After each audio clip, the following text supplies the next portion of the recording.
My name is Mafalda, and I am 20 years old, soon to be 21. Hoot. That is the milestone in this country for some odd reason. Thanks, Nancy Reagan. Um, and I am currently a student at Yale University. Awesome. Okay. And then do you have any sort of like activities that you do or hobbies or anything like that? Oh yes, I don't just sit and vegetate at home. Although I do enjoy doing that sometimes. Like I just watched the full season of Babysitters Club, and it's so Oh, good. I recommend everyone watch it. That it was at one point a young female person because this is the show that I would have wanted to see at that point. They bring up a lot of contemporary issues, so I was just like, yes, this is great.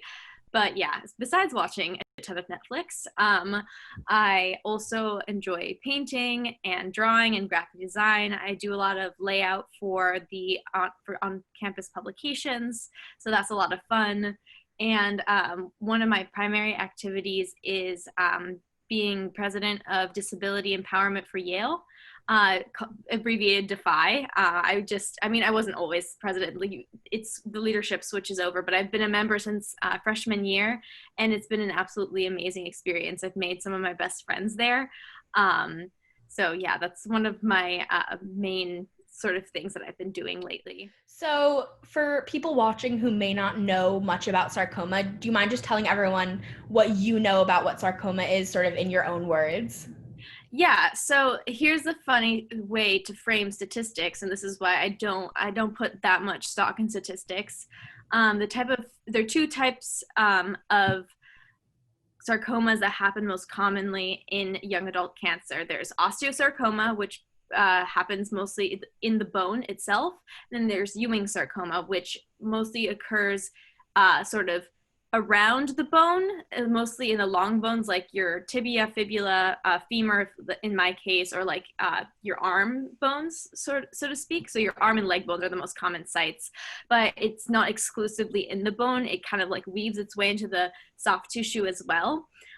In fact, Ewing's is so under researched that they don't actually know what the cell of origin is for Ewing. So like usually cancers are named after the cell of origin, like breast cancer, because it's found first in breast tissue and then it metastasizes and then it spreads. But with Ewing's, they're like, well, it shows up in the bone, but we don't know where it really originates because there's all kinds of other areas it originates. So that's how, but they've classified it as a sarcoma just because it happens so commonly in the bone. And basically those are the two types. And I read something the other day that was like Ewing sarcoma is the second most common bone cancer found in young adults. And I'm like, there are only two, guys. There's only two. That's not saying much. But anyway, that's kind of what Ewing's is. And only 200 people get diagnosed with it per year in the United States. So it's exceedingly rare, and UCLA happens to be one of the only hospitals that actually has a oncologist that specializes in Ewing's. So I'm very lucky to live in Los Angeles in that way. But yeah, that's Yeah. kind of how Ewing's does its thing. When I was 14, I had a hematoma in my right leg, really close to the place where they ended up finding the cancer. So I had a lot of pain with that, and I ended up having biopsies because they suspected that it might be a tumor, but they all came back negative, and it just ended up being a hematoma, and they took care of it. The subsequent year, when I was turning 15, I started getting pain again, and we assumed it was a hematoma, but then they did another biopsy, and it ended up being Ewing sarcoma stage 2. Since Ewing's is so aggressive, the treatment was equally aggressive. So I went through 17 rounds of chemotherapy, including a month of radiation, and I've had at this point 7 surgeries, but only 2 of them happened during the actual cancer treatment in order to get rid of the cancer. The rest of them have been primarily orthopedic because of a lot of complications from the original surgery. So for people who do know your story, where are you at today in terms of your sarcoma journey? So I am officially 5 years cancer free. So that's a big milestone and really happy about that. But ironically, my medical journey has been far from over since I've been on crutches on and off for the past 5 years as well. My femur, where the cancer was originally located, was removed during the tumor resection and replaced with a donor femur during the original surgery. So that's basically a dead person's bone that just got put into my body, and they tried to get it to fuse into my body, but it ended up just not working, and several surgeries just to try and fix it, until finally last year I was just walking. I stepped off a curb with my friend in New York when we were visiting from school and it just broke. Like my femur just went crack. That's the second time it's happened in such a benign way, but yeah. So at that point, they're like, okay, this is clearly not working.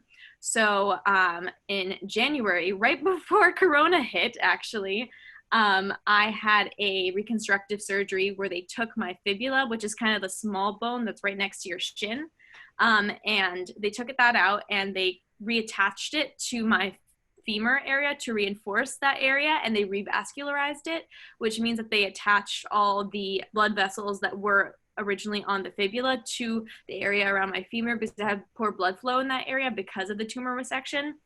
And then they also created a prosthetic femur using titanium and cement.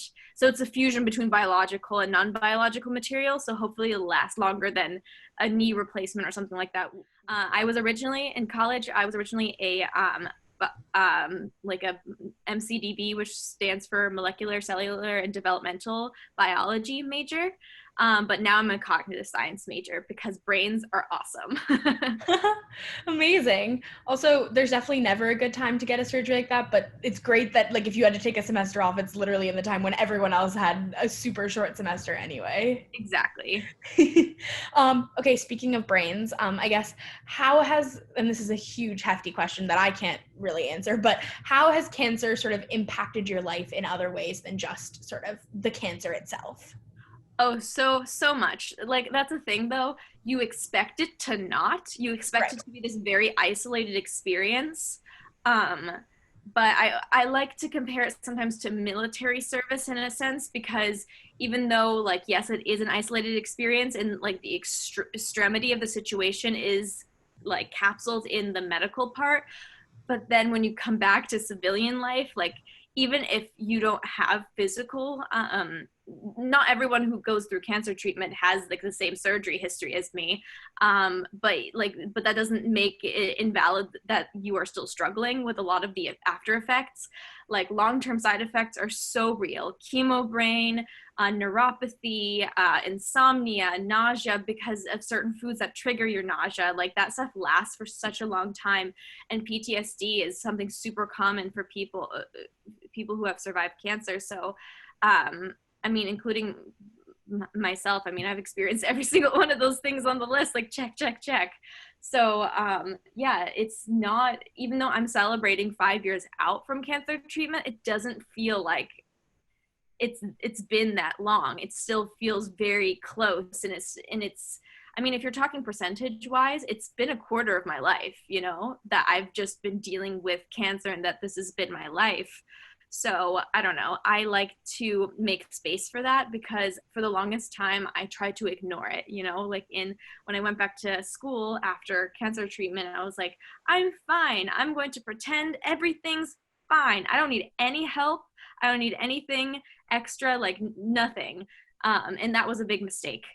I mean, I understand why I did it, and I felt like I needed to an extent because I wanted to be normal so badly. But I feel a lot better now accepting that, oh no, like, yeah, I'm not the average quote unquote normal teenager in a physical sense or in a mental sense as a result of the treatment, but that doesn't make me bad or less valid or less qualified for anything. It just makes me different, which is kind of why I started going towards disability activism, because, that is where I found people that understood my experience, even though they didn't have cancer necessarily. Like there's so much crossover between just having some sort of illness at a young age, no matter what the illness is, between the experiences and how people kind of got through it, and the challenges that we still face in college, you know, to get the kind of respect and the accommodations that we are entitled to by law, but also just morally, in my opinion.